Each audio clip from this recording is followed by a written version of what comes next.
Welcome friends मेरा educational video में। तो वीडियो स्टार्ट करूं उससे पहले थोड़ा कुछ बता दूं। देखिए, एस्ट्रोलॉजी से टाइम के बारे में पता चल सकता है, अच्छा तरीके से आप डेट कर सकते हैं। देखिए, ठीक है, लेकिन हमेशा हर रोज के बारे में बताना थोड़ा मुश्किल है। एस्ट्रोलॉजी में इतना सारा एस्पेक्ट है। अगर मैं आप सब कुछ देखने जाएंगे तो पॉसिबल नहीं। ठीक है। तो उसके साथ आपको प्राइस का कैलकुलेशन भी करना चाहिए। तो मैं जो वीकली एस्ट्रोलॉजिकल फोरकास्ट देता हूँ उसमें मैं कुछ एस्ट्रोलॉजिकल एस्पेक्ट के बारे में बताता हूँ। तो मैं एक ट्रेंड बताने की कोशिश करता हूँ, लेकिन हमेशा वो करेक्ट जाएगा ऐसा भी नहीं है। ठीक है। तो उससे ट्रेड लेने से पहले थोड़ा सावधानी बरतिए। तो चलिए इस वीडियो कंटिन्यू करते हैं। देखिए, एक्चुअली डब्ल्यू डी ज्ञान सब करते हैं, सिखाते हैं, सीखते हैं लोग। तो ज्यादातर को बेसिक में थोड़ा प्रॉब्लम होता है। मैं बहुत सारे लोगों से मिला, इतना दिन मैं बात किया। तो मुझे लगा जो लोग आते हैं उनमें से ज्यादातर में थोड़ा बेसिक में थोड़ा प्रॉब्लम है। अगर बेसिक आप क्लियर क्लियर करेंगे तो आप एडवांस भी अच्छा तरीके से जान सकेंगे। तो ऐसा भी मेरे पास एक लड़का आया था। वो बोल रहे कि मैं डब्ल्यू ज्ञान का सीक्रेट सब रिवील कर लिया, सब कुछ जानता हूँ, एमओएफ, आपका टाइम फैक्टर, सब कुछ। तो मैं उसको पूछा स्क्वायर ऑफ नाइन के बारे में। वो बोला स्क्वायर ऑफ नाइन मैं नहीं जानता हूँ।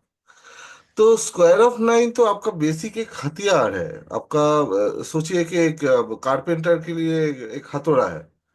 ठीक है ना, या जो भी कहिए चीजल है।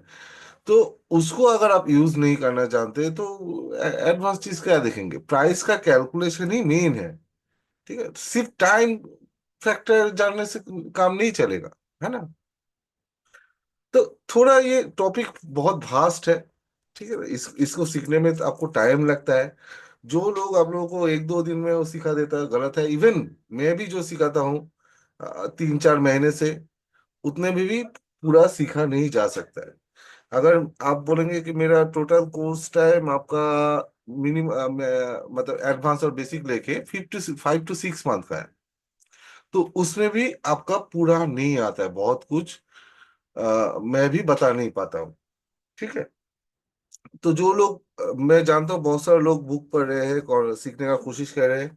कोशिश कीजिए, जो चीज सीख रहे हैं उसको मार्केट में थोड़ा अप्लाई करके प्रैक्टिस कीजिए। बहुत अच्छा रिजल्ट मिलेगा। धीरे धीरे आपको सीखने को मिलेगा, एक दो दिन से नहीं होगा। थोड़ा पेशेंस रखना पड़ेगा। ठीक है ना। तो बेसिक के अंदर देखिए, सबसे पहले हम लोग को टाइम के बारे में पता होना चाहिए। तो उसमें आपका प्लानिटरी पोजीशन एक बहुत इंपॉर्टेंट रोल प्ले करता है। अगर आप स्क्वायर ऑफ नाइन का चार्ट भी खोलेंगे, स्क्वायर ऑफ नाइन क्यों, कोई भी चार्ट बोलिए, तो उसके चारों ओर जो सर्कल देखने को मिलता है, सर्कल के साथ आपका टाइम भी देखने को मिलता है। कैसे? यहाँ पर देखिए 21 मार्च टू 21 मार्च।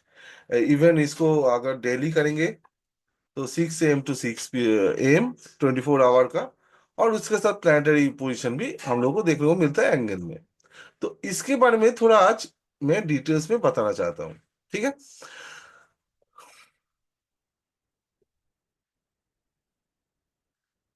तो सबसे पहले आपको ये क्लियर होना चाहिए कि प्लेनेटरी पोजीशन को हम लोग कैसे मेजर करते हैं। हम लोगों का चारों ओर आकाशगंगा बोलिए, कॉन्स्टेलेशन बोलिए, जो प्लैनेट्स है, उन प्लैनेट्स का जो पोजीशन होता है उसको हम लोग कैसे मेजर करते हैं। चलिए, तो सबसे पहले देखिए, तीन तरीके से हम लोग मेजर करते हैं। पहला चीज, सोचिए ये बीच में आपका सूरज है। सूरज के चारों ओर बाकी सब प्लैनेट घूम रहा है। ठीक है। जो भी है। तो ये सेंटर वाला आपका सूरज सूरज है। और ये वाला आपका सोचिए अर्थ है। ठीक है। और अर्थ के चारों ओर, ये कलर तो गलत दे दिया, ये वाला। मून घूम रहा है, ठीक है। मून का भी एक कलर दे देता हूँ।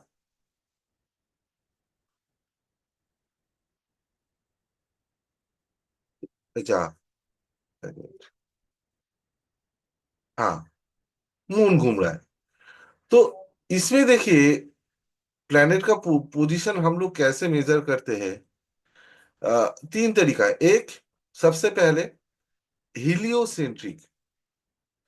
मैं थोड़ा लिख भी दूं, इसको यूज करता हूँ।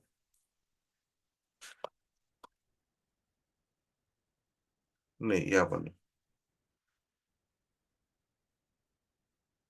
हेलियो या हीलियोसेंट्रिक।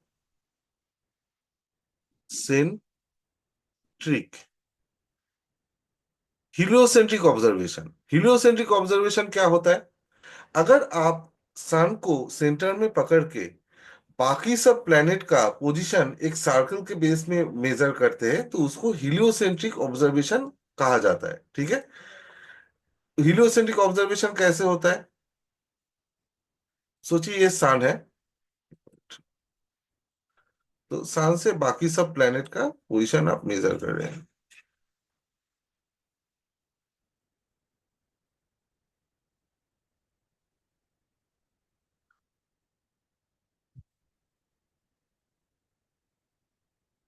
ठीक है। तो इसके चारों ओर एक सर्कल पकड़ लीजिए,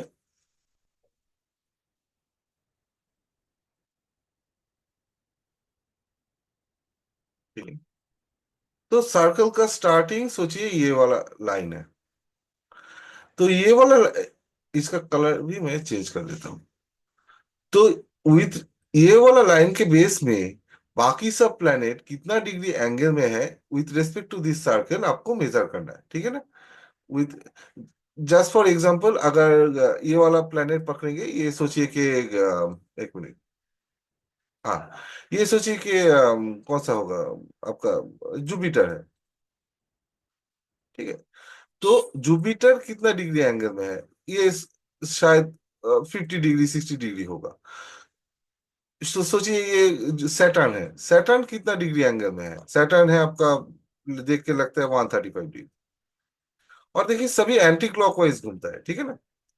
तो इसको इस तरीके से प्लेनेट का पोजीशन मेजर करने को ही बताया जाता है हेलियोसेंट्रिक ऑब्जर्वेशन। तो इसमें कुछ खास चीज है, कुछ खास ऑब्जर्व करने वाली चीज है। एस्ट्रोलॉजी का ये बेसिक भी हो रहा है, अब जो भी आप समझे। तो इसमें ऑब्जर्व करने वाला चीज है कि इसमें सन बीच में फिक्स रहता है, ठीक है।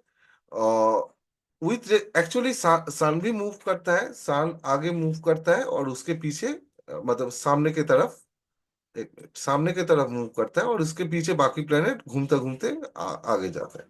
तो इसका भी पिक्चर है, मैं कभी शायद टेलीग्राम में शेयर भी किया था। आप लोग सर्च करेंगे तो पिक्चर मिल जाएगा, वीडियो मिल जाएगा। लेकिन with respect to this planets, sun fixed है, ओके। तो इसीलिए सभी प्लैनेट एंटी क्लॉकवाइज सन के चारों ओर घूम रहा है। तो इसमें हमेशा कोई भी प्लैनेट पकड़िए, वो सेम स्पीड में सामने की तरफ एक ही तरफ, डायरेक्ट एक ही तरफ मूव करता है, ठीक है। और इसमें देखिए, सन का पोजीशन तो नहीं मिलेगा, आप सन में खड़ा होकर बाकी सब प्लेनेट को ऑब्जर्व कर रहे हैं। तो इसमें आपको अर्थ का पोजीशन मिलता है, ठीक है। अर्थ का एक एंगल मिलता है। और उसके साथ देखिए, अर्थ का एंगल अगर मिलेगा तो मून का भी एंगल मिलना चाहिए।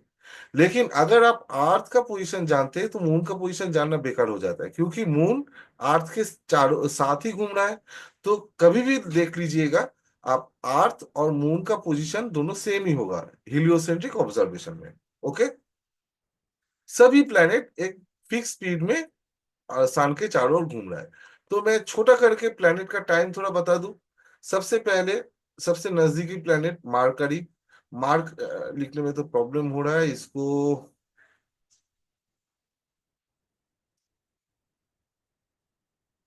मार्करी को सन के चारों ओर घूमने में, थोड़ा मेरा हैंड राइटिंग खराब है, आप लोग थोड़ा एडजस्ट कर लीजिए।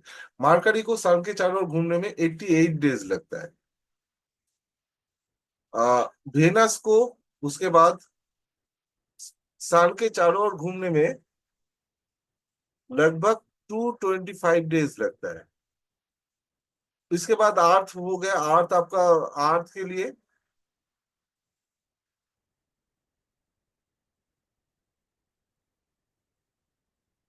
आर्थ के लिए टाइम लगता है 365.25 डेज। ओके। ये 0.25 4 साल में ऐड हो गए, एक दिन एक्स्ट्रा होता है जो लीप ईयर कहा जाता है। मून छोड़ दीजिए, मून तो अर्थ के साथ ही है, तो मून को भी अर्थ के जैसा ही टाइम लगता है सन के चारों ओर घूमने में। इसके सिवा मार्स है। मार्स को सन के चारों ओर घूमने में 686 डेज जैसा लगता है।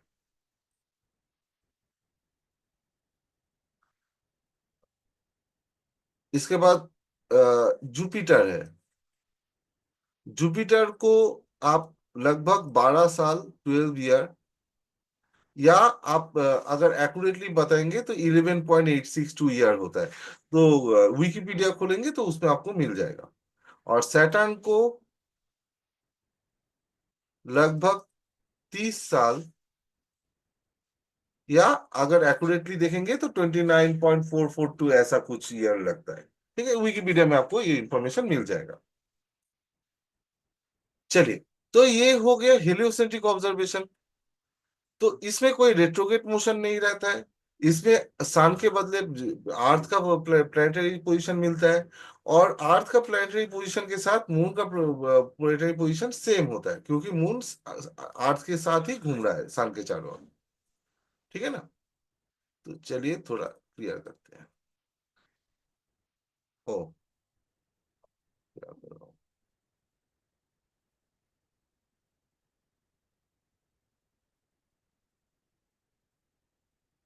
अभी देखिए, मैंने जो वो बताया था कि जियोसेंट्रिक ऑब्जर्वेशन में, सॉरी, हेलियोसेंट्रिक ऑब्जर्वेशन में कौन कौन सा प्लेनेट को देखने को मिलता है, आप यहाँ पर हेलियोसेंट्रिक कर दीजिए और नीचे आके देखिए कौन कौन सा प्लेनेट दिखा रहा है।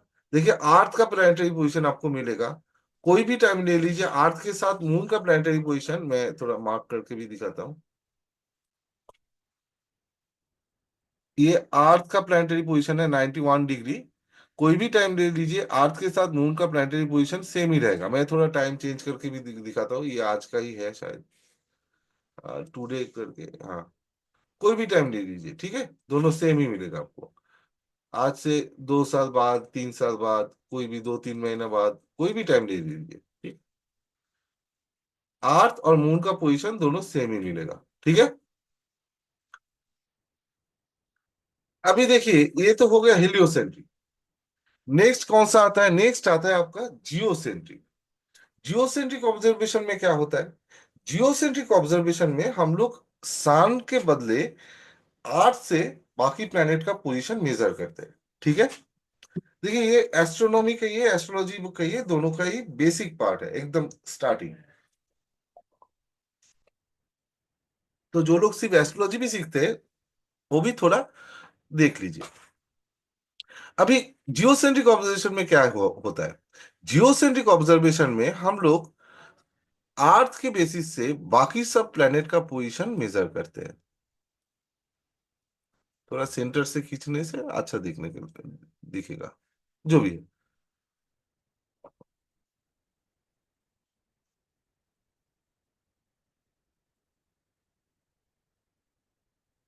लगभग खींच दिया।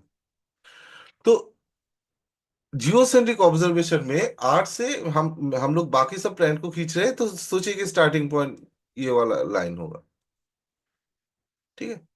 तो with respect to this line, बाकी सब प्लैनेट ये सर्कल के बेसिस से कितना डिग्री एंगल में है, ये हम लोग मेजर करेंगे, है ना। तो उसी को जियोसेंट्रिक एंगल कहेंगे।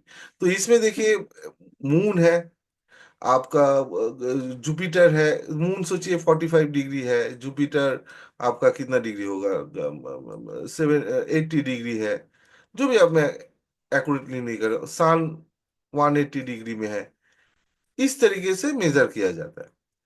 अभी देखिए, इसमें हेलियोसेंट्रिक और जियोसेंट्रिक में कुछ फर्क है। सबसे पहली बात, हीलियोसेंट्रिक ऑब्जर्वेशन में हम लोग सन के ऊपर खड़ा होकर बाकी सब प्लैनेट को मेजर कर रहे थे। जियोसेंट्रिक ऑब्जर्वेशन में हम लोग अर्थ के ऊपर खड़ा होकर बाकी सब प्लैनेट को मेजर कर रहे थे। तो हीलियोसेंट्रिक में हम लोग को अर्थ का प्लैनेटरी पोजीशन मिल रहा था। सॉरी, हीलियोसेंट्रिक में हम लोग को अर्थ का प्लैनेटरी पोजीशन मिल रहा था। जियोसेंट्रिक में हम लोग को सन का प्लैनेटरी पोजीशन मिलेगा। ठीक है, इसीलिए आप लोग दृक पंचांग बोलिए, कहीं पर भी बोलिए, अगर आप लोग जाते हैं तो आप लोगों को सन का प्लैनेटरी पोजीशन मिलता है। ठीक है, कोई भी दिन देखिए, उसमें आप लोगों को सन का प्लैनेटरी पोजीशन मिलता है। इवन आपका जो क्या कहते हैं इसको, गैंजिला, गैंजिला में भी आप लोग का अगर यहाँ पर जियोसेंट्रिक करेंगे तो आप लोगों को सन का प्लैनेटरी पोजीशन मिल जाता है। तो मुझे ऐसा भी क्वेश्चन आया था कि तो सन का प्लैनेटरी पोजीशन मिल रहा है तो सन क्या अर्थ के चारों ओर घूम रहा है? नहीं, अर्थ सन के चारों ओर घूम रहा है। सभी जानते हैं अर्थ सन के चारों ओर घूम रहा है। तो जितना डिग्री में जा रहा है वो आपका मेजर होता है। ठीक है, तो अभी देखिए, इसमें कुछ फर्क है हेलियोसेंट्रिक से।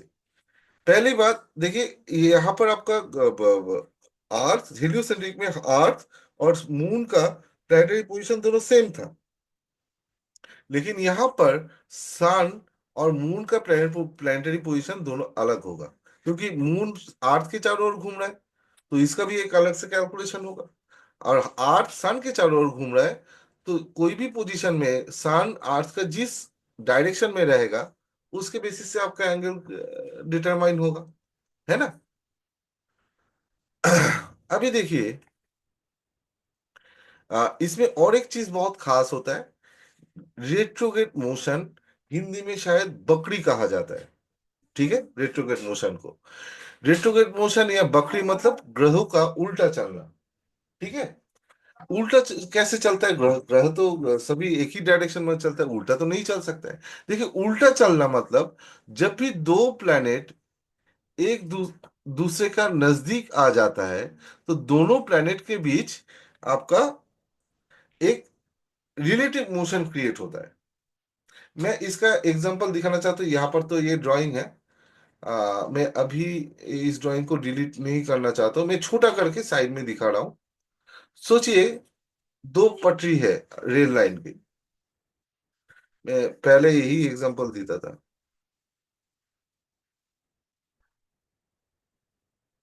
पैरेलल है, ठीक है, एक दूसरे के पैरेलल बहुत सारा जगह में है। तो उसमें दो ट्रेन चल रहा है। ठीक है, एक ट्रेन का दोनों, और दोनों ही सेम डायरेक्शन में चल रहा है। ऐसा भी बहुत बार देखा जाता है, दोनों ही सेम डायरेक्शन में चल रहा है सामने की तरफ। ठीक है, इस ये वाला ट्रेन का स्पीड है 100 किलोमीटर पर आवर, गरीब रथ है। और ये वाला ट्रेन का स्पीड है 200 किलोमीटर पर आवर, शताब्दी एक्सप्रेस है, ये राजधानी है। तो 100 किलोमीटर पर आवर का ट्रेन पहले आगे चल रहा था, 200 किलोमीटर पर आवर का ट्रेन पीछे था। बाद में इसको 100 किलोमीटर पर आवर वाला ट्रेन को क्रॉस करके आगे चला गया। ठीक है, पीछे से आके क्रॉस करके आगे चला गया, स्पीड ज्यादा है।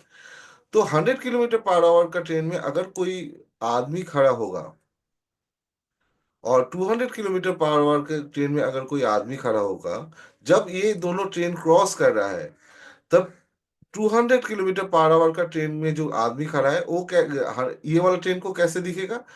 उसको लगेगा कि ये वाला ट्रेन पीछे खिसक रहा है ना? लेकिन एक्चुअली ओरिजिनली दोनों ही सामने की तरफ चल रहा है, क्योंकि ये वाला ट्रेन का स्पीड ज्यादा है। तो वो उसको लगेगा कि ये वाला ट्रेन पीछे खिसक रहा है ना? तो इसी को रेट्रोगेट मोशन कहा जाता है। इसका कुछ मेरे पास एक यूट्यूब चैनल का वीडियो भी है, मैं सेव करके रखा था। थोड़ा कोशिश कर रहा हूँ खोजने का, ये वाला शायद। हाँ, रेट्रोगेट मोशन कैसे कैलकुलेट होता है वो देखिए। ये बहुत अच्छा एक एग्जांपल है मार्करी का। देखिए, ये आर्थ है, ये मार्करी है। मार्करी जब भी आर्थ का नजदीक आ रहा है, देखिए उसका पाथ आर्थ के बेसिस से कैसे ड्रॉ हो रहा है। लेकिन दोनों ही सेम एक ही डायरेक्शन में चल रहा है, डायरेक्शन चेंज नहीं कर रहा है ओरिजिनली। लेकिन हम लोग जब आर्ट से देख रहे हैं, दोनों का स्पीड अलग है, इसीलिए देखिए उल्टा इस तरीके से पाथ ड्रॉ हो गया है, तो इसी को रेट्रोग्रेड मोशन कहा जाता है। ठीक है ना। चलिए, आई होप आप लोगों को अच्छा लगा। तो ये तो हो गया जियो सेंट्रिक ऑब्जर्वेशन। इसमें और कुछ चीज बहुत खास है। प्लैनेट का मूवमेंट तो एंटी क्लॉकवाइज चल रहा है, ठीक है। इसमें और क्या चीज खास है, इसमें आ, बाकी सब प्लैनेट का मैं यहाँ पर नहीं बता रहा हूँ, आप लोग जानते हैं लगभग। दो प्लैनेट का स्पीड के बारे में जानना आप लोगों को चाहिए। एक है मार्करी और एक है वेनस। मैंने क्या क्या कहा था, मार्करी सन के चारों ओर, सूरज के चारों ओर 88 डेज में घूमता है, और वेनस सूरज के चारों ओर लगभग 226 डेज में घूमता है, 225 पॉइंट समथिंग। ठीक है।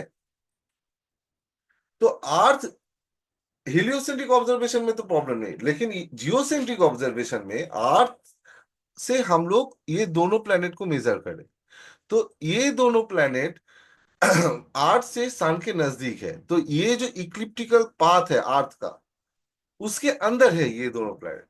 तो अर्थ को सन के चारों ओर घूमने में जो टाइम लगता है, अर्थ को मार्करी और वेनस का भी चक्कर लगाने में सेम टाइम लगता है। इसीलिए जियोसेंट्रिक ऑब्जर्वेशन में मार्करी और वेनस दोनों का ही प्लैनेटरी स्पीड, मतलब 360 डिग्री चक्कर लगाने में लगभग 360 दिन लग जाता है। ठीक है। दोनों को, क्योंकि हम लोग विथ रेस्पेक्ट टू अर्थ दोनों का पोजीशन मेजर करने का कोशिश कर रहे हैं। ठीक है। और आप देखेंगे मार्करी का और सन का एंगल बहुत ज्यादा डिफरेंस नहीं होता है। ठीक है। तो ये ख्याल रखिए कि जियोसेंट्रिक ऑब्जर्वेशन में मार्करी और वेनस का दोनों का 360 डिग्री चक्कर लगाने में लगभग 360 डेज या 365 डेज जैसा लगता है। ठीक है। चलिए, तो ये हो गया आपका जियोसेंट्रिक ऑब्जर्वेशन। अभी देखिए और एक चीज बाकी रह गया एस्ट्रोनॉमी में,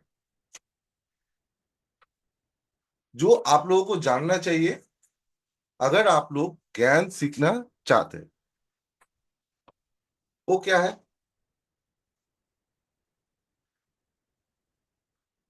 वो है डिक्लेनेशन। अच्छा, इसको मैं ड्रॉ ना करके आप लोगों को वेबसाइट में ही दिखाता हूँ पिक्चर, तो वो वाला पिक्चर बेहतर होगा। कौन सा पेज है?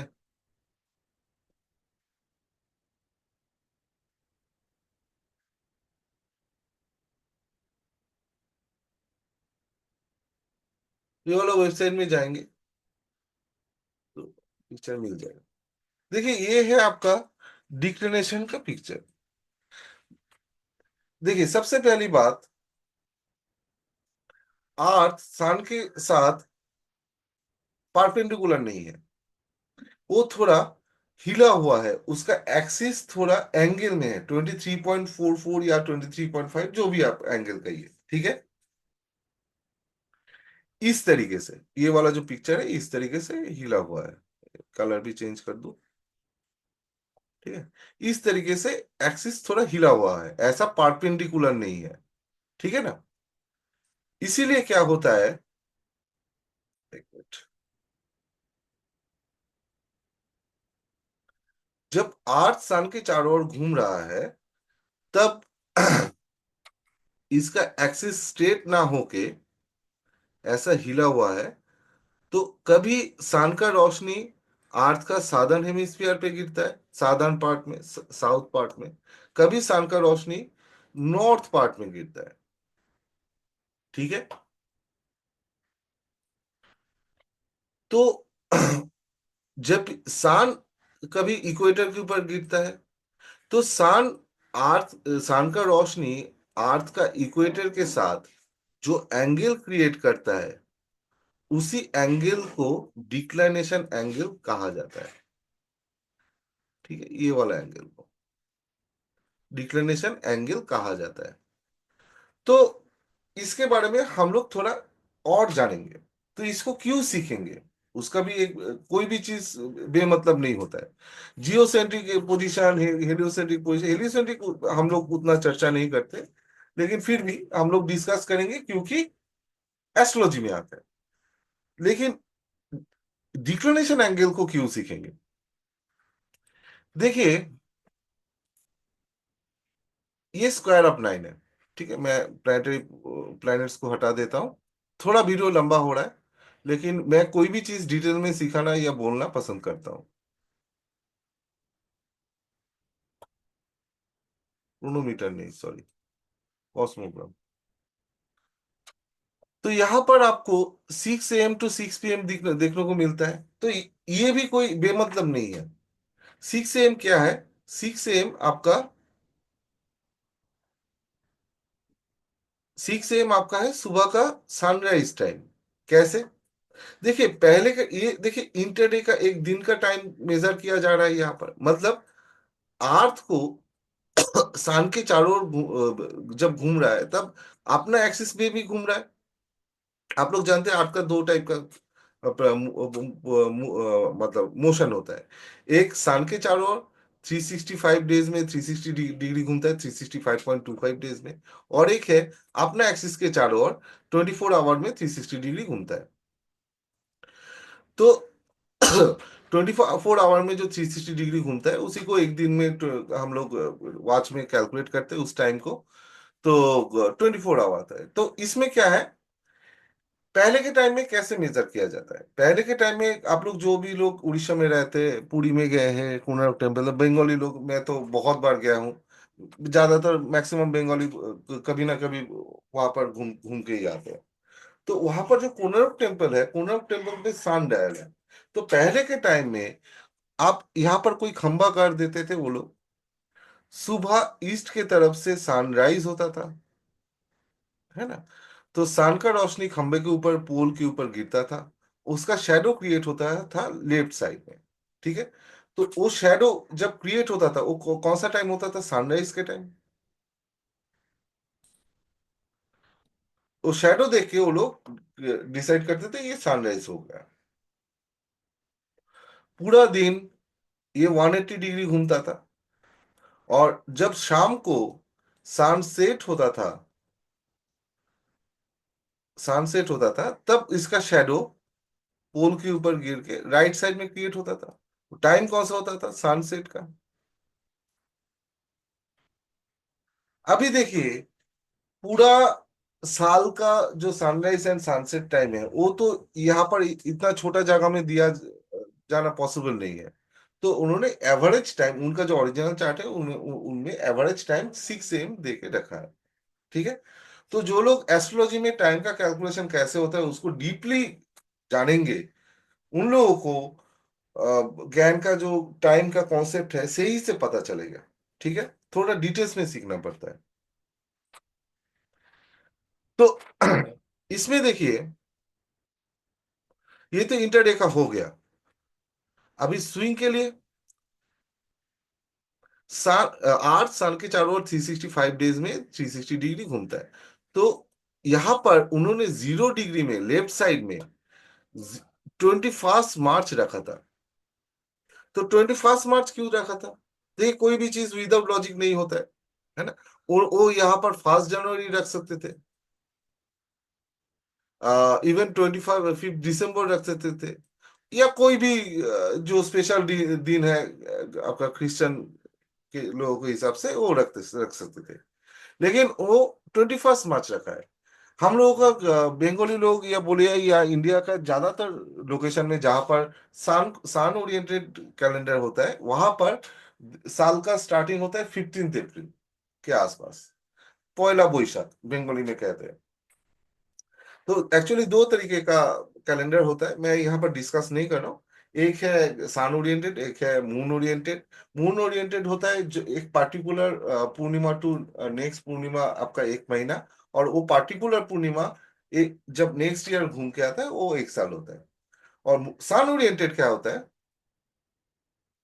सन ओरिएंटेड होता है कि सन का जियोसेंट्रिक एंगल जब एरीज में या मेष राशि में 0 डिग्री में एंटर होता है, तब साल का स्टार्ट होता है।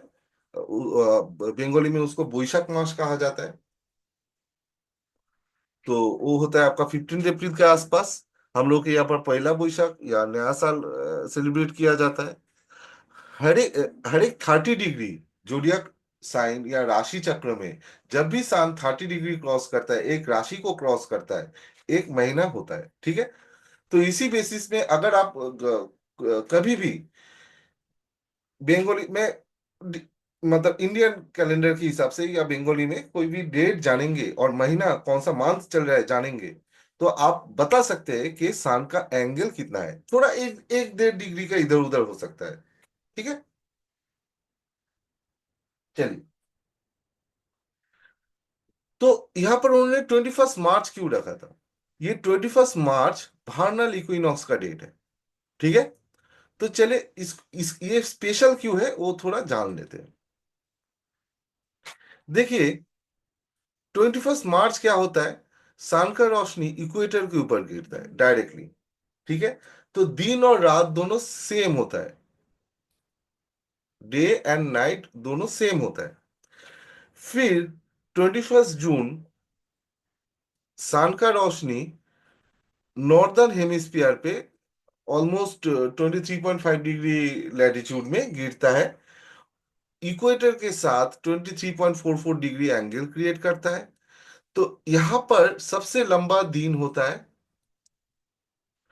और सबसे छोटा रात होता है, ठीक है। तो southern hemisphere sorry northern hemisphere पे हम लोग के यहाँ पर समर रहता है, तब दिन अगर लंबा रहेगा, सन का रोशनी अगर ज्यादा गिरेगा, तो वहां पर यहाँ पर गर्मी रहेगा। उसके बाद सितंबर में 22nd सितंबर या 21 सितंबर जो भी कहिए, इक्वेटर के ऊपर सन का रोशनी गिरता है। तो डे एंड नाइट दोनों सेम होता है, ठीक है। तो यहाँ पर उस टाइम मतलब ऑटम रहता है। इसके बाद फिर सन का रोशनी सादर्न हेमिस्फीयर पे ऑलमोस्ट 23.5 डिग्री लैटिट्यूड में गिरता है, अर्थ का इक्वेटर के साथ 23.44 डिग्री एंगल क्रिएट करता है। तो उस टाइम सबसे लंबा रात और सबसे छोटा दिन रहता है। तो इस टाइम हम लोग रहते हैं यहाँ पर नॉर्दर्न हेमिस्फीयर पे, नॉर्दर्न हेमिस्फीयर पे। तो यहाँ पर हम लोगों का विंटर चलता है। इस टाइम अगर आप ऑस्ट्रेलिया में जाएंगे, इस टाइम ऑस्ट्रेलिया में समर है, और इस टाइम ऑस्ट्रेलिया में 21 जून में विंटर चलता है, ठीक है।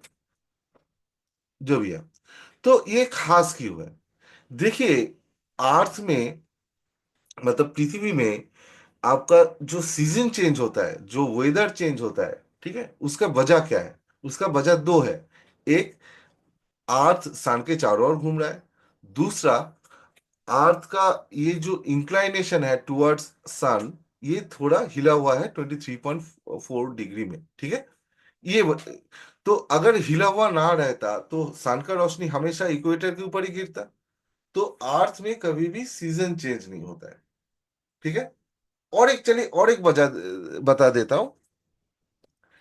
आप अगर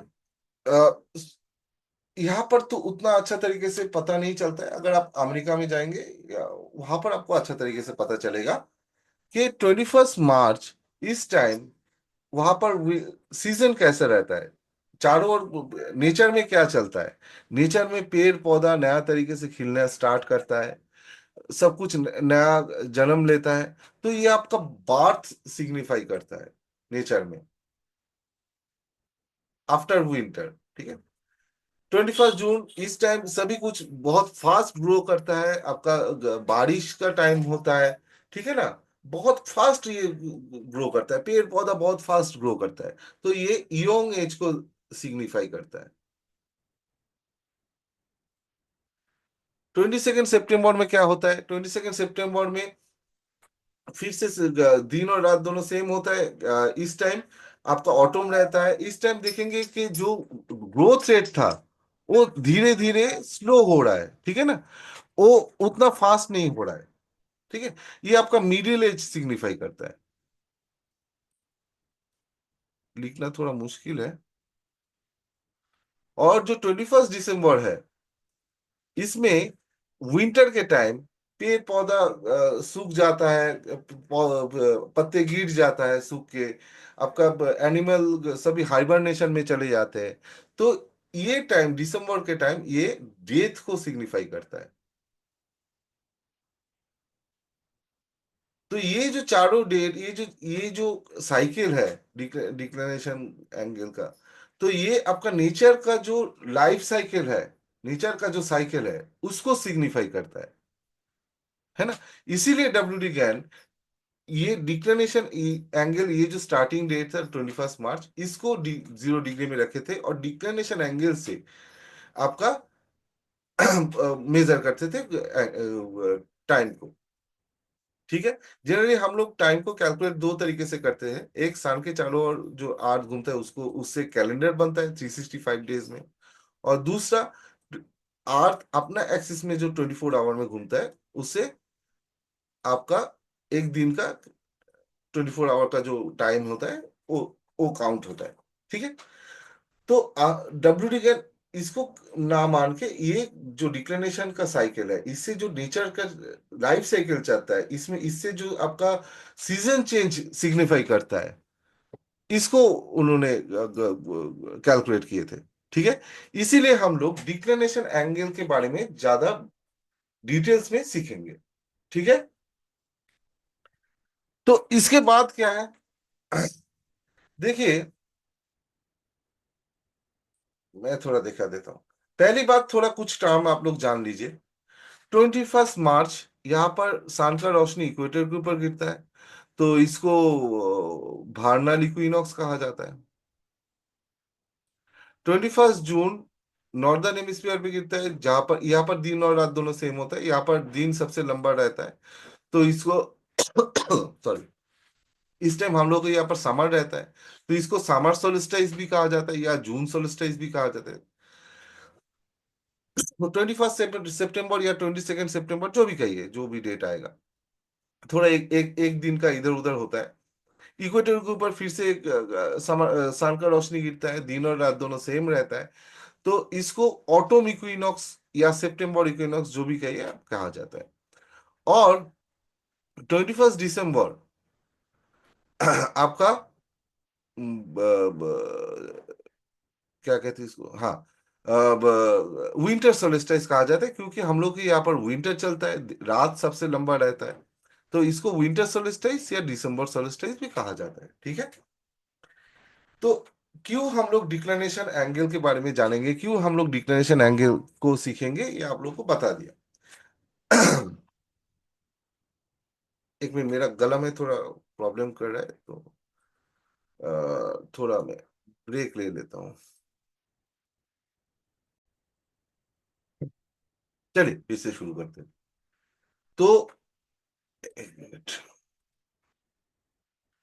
तो डिक्लेरेशन एंगल तो ठीक है। तो आप लोगों का जानकारी के लिए मैं और एक चीज थोड़ा बता दूं।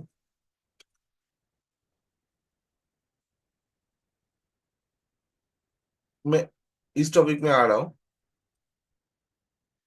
देखिए, स्कूल में हम लोग को सिखाया जाता है कि अर्थ का 3 तरीके का मूवमेंट होता है, 2 तरीके का मूवमेंट होता है, सन के चारों ओर, है ना।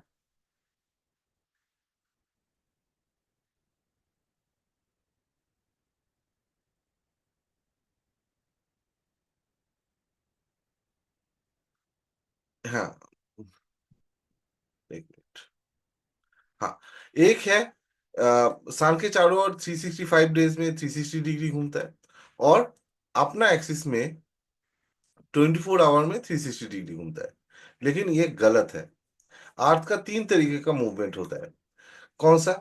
एक, ये दोनों आप जानते हैं, और एक तरीके का मूवमेंट होता है कि अर्थ का जो एक्सिस है, ये भी आपका चेंज होता है। ये जो एक्सिस का इंक्लिनेशन है, ये भी चेंज होता है, ठीक है, टाइम टू टाइम। तो इसको कैसे दिखाएंगे? ये वाला पिक्चर देखिए, अर्थ का जो इंक्लिनेशन है, ये चेंज हो रहा है। तो इसको टोटल 360 डिग्री घूम के आने में 25,920 ईयर लगता है। ठीक है, इसको इंग्लिश में ग्रेट ईयर भी कहा जाता है।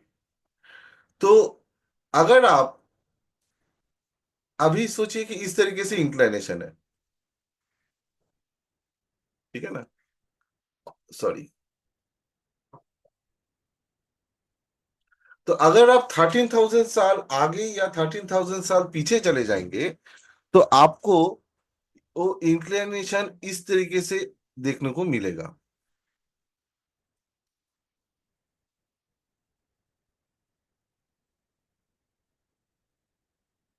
तो उस टाइम क्या होगा, सन का रोशनी 21 दिसंबर में नॉर्दर्न हेमिस्फीयर के ऊपर डायरेक्ट गिरेगा, और सन का रोशनी 21 जून में सादर्न हेमिस्फीयर पे डायरेक्ट गिरेगा।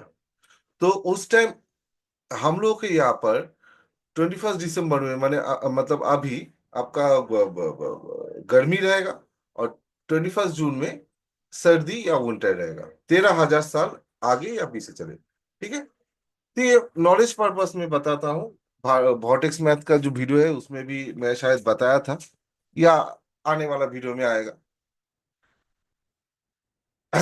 ठीक है, तो चलिए, तो डिक्लेरेशन के बारे में थोड़ा और थोड़ा सा जान लेते हैं, ठीक है। ज्यादा और ज्यादा लंबा नहीं करूंगा। देखिए, अर्थ जो सन के चारों ओर घूम रहा है, तो 21 मार्च टू 21 मार्च यहाँ पर जैसे दिया जाता है आपका 21 मार्च, तो 365.25 डेज में 360 डिग्री चलता है। तो एक दिन में 360 डिग्री डिवाइडेड बाई 365.25, इतना डिग्री चलेगा। या वाइस वर्सा, एक डिग्री चलने के लिए 365.25 डिवाइडेड बाई 360, इतना दिन लगेगा। तो कोई भी इंपॉर्टेंट एंगल जैसे 45 डिग्री, 60 डिग्री, है ना, इतना डिग्री जाने के लिए कितना टाइम लगेगा, इससे मल्टीप्लाई कर दीजिए, आ जाएगा।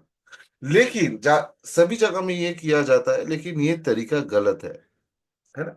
देखिए, कोई भी चीज आपको लॉजिकली सोचना है और नेचर में कैसे होता है उसको रेफरेंस लेना है, तो आपका एक्यूरेसी ज्यादा होगा। तो नेचर में क्या होता है, अर्थ का जो मूवमेंट ये इक्लिप्टिकल होता है ना। अर्थ का मूवमेंट इक्लिप्टिकल होता है, ये सर्कुलर नहीं है। सॉरी, मेरा पिच ड्राइंग बहुत खराब है। लेकिन हम लोग अर्थ का जो पोजीशन मेजर करते हैं सन के रेस्पेक्ट में, वो तो सर्कुलर है, 360 डिग्री तो सर्कल के अंदर ही होता है।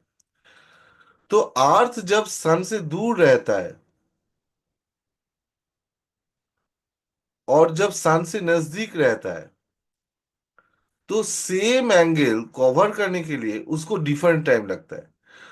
जब दूर रहता है तो ये सेम एंगल में जाने के लिए उसको ज्यादा पाथ बियर करना पड़ता है, और जब नजदीक रहता है तो सेम एंगल जाने के लिए उसको छोटा पाथ बियर करना पड़ता है। तो उसका स्पीड चेंज हो जाता है with respect to this circle, है ना। तो इसीलिए अगर आप 21 मार्च टू 21 मार्च 360 डिग्री उसको आप कैलकुलेट करके अगर करेंगे, तो उसमें आप इक्वल स्पीड पकड़ रहे हैं, है ना, तो गलत हो जाएगा। ठीक है,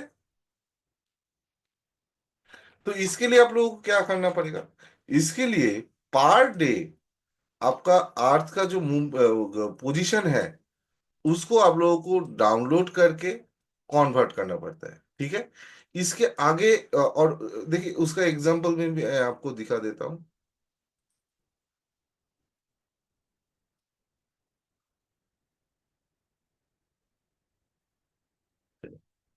देखिए, सभी प्लेनेट के लिए होता है, ये सन के लिए है। फ्रॉम कोई भी साल ले लीजिए, 21 मार्च ये 0 डिग्री क्रॉस करता है, टू 21 मार्च आपका, ये मैं एंगल में कन्वर्ट कर लेता हूँ, ठीक है। देखिए 360 डिग्री नेक्स्ट 21 मार्च के आसपास ये, ठीक है। तो पर डे का एंगल में मेजर करता हूँ, जो इंपॉर्टेंट एंगल होता है वहां पर गैन प्रेशर डेट में मानता हूँ, क्योंकि वहां पर मार्केट में प्रेशर रहता है, अच्छा मूवमेंट रहता है, टॉप बॉटम बनता है। जस्ट फॉर एग्जांपल आप लोग अगर देखेंगे निफ्टी में 2024 में कब बॉटम बना था, कहा गया 20 मार्च को बना था। इवन नेक्स्ट यहाँ पर कहा गया ये वाला, हाँ, यहाँ पर भी कब बॉटम बना था देखिए, 20 मार्च को बना था लगभग, ठीक है। यहाँ पर कब बॉटम बॉटम बना था देखिए, 17 या 21 जून, 20 जून को, ठीक है। लेकिन हमेशा हर साल नहीं होता है, आपको देखना पड़ता है प्लानिटरी पोजीशन, बहुत कुछ देखना पड़ता है, ठीक है। तो जितना मैं बेसिक हो सकता था मैं बता दिया, आप लोग आगे देखिए, आप लोग रेफरेंस लीजिए, ऑनलाइन लीजिए, बुक होगा तो वहां पर देखिए, धीरे धीरे समझ में आएगा। लेकिन एक चीज बताऊंगा, सब कुछ आपको बुक में, वीडियो में या किसी से सीखने को नहीं मिलता है। आपको बेसिक पता चलता है, उसको इम्प्रोवाइज करके आपको आगे बढ़ना पड़ता है, ठीक है ना। तो इसी वीडियो में इतना ही मैं बोल रहा हूँ। मिलते हैं नेक्स्ट वीडियो, अब मेरा वीकली फोरकास्ट का वीडियो में। और मेरे एक कोर्स चलता है जिसमें मैं डब्ल्यू ज्ञान का कैलकुलेशन एंड वैदिक एस्ट्रोलॉजी सिखाता हूँ, जो 3-4 महीने से चलता है, बेसिक कोर्स 1-to-1 में सिखाता हूँ। अगर कोई इंटरेस्टेड है तो मुझको कांटेक्ट कर सकते हैं, ठीक है। ठीक है, मिलते हैं नेक्स्ट टाइम, तब तक आप लोग अच्छा रहिए। क्या हुआ, नहीं हो रहा है?